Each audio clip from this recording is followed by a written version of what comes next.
बिस्मिल्लाहिर्रहमानिर्रहीम, अस्सलाम वालेकुम जी। क्या हाल है, कैसे हैं? उम्मीद करता हूँ कि आप लोग सब खैर आफियत के साथ होंगे। तो जी अल्हम्दुलिल्लाह, अल्लाह के फजल करम से मैं भी ठीक ठाक हूँ। तो जी गाइज़, जैसा कि आप देख सकते हैं जी, माशाल्लाह हमारी गंदम की बिजाई जो है वो मुकम्मल हो चुकी है।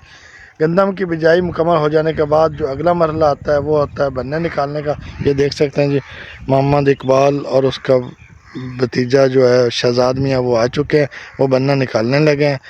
तो इनसे पूछते हैं कि बन्ना निकालना क्यों ज़रूरी है, बन्ना निकालने के क्या फ़ायदे हैं और बन्ना ना निकाला जाए तो नुकसान क्या होगा, उनसे पूछते हैं। बन्ना निकालने का तरीक़ाकार ये है कि सबसे पहले हाशिया लगाया जाता है।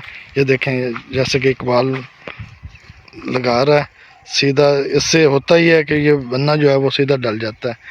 देख सकते हैं जब वो हाशिया लगा रहा है।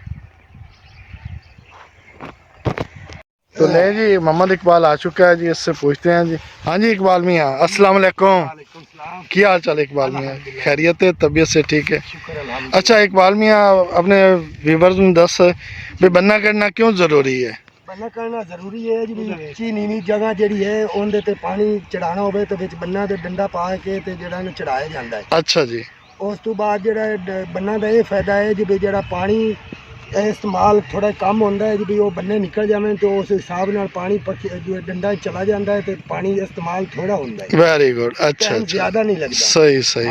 अच्छा, तो बन्ना कढ़न लगे किस चीज़ का खास ख्याल रखना चाहिए भी, केड़ी जगह ते बन्ना कढ़ना चाहिए, किस हिसाब नाल? किस हिसाब नाल करना चाहिए? जमीन के हिसाब नाल करना चाहिए है जी, भी जमीन केड़े पास उच्ची है केड़े पास नीवी, उस पास जे ज़्यादा नीवी है तो उस पास थोड़े ज़्यादा डंडा पावना है, तो जिस पास उच्ची है उस पास थोड़ा ही कम डंडा पावना है जी, भी उस साइड पे पानी चढ़ा करते तो फिर नीवी जगह से पानी छोड़।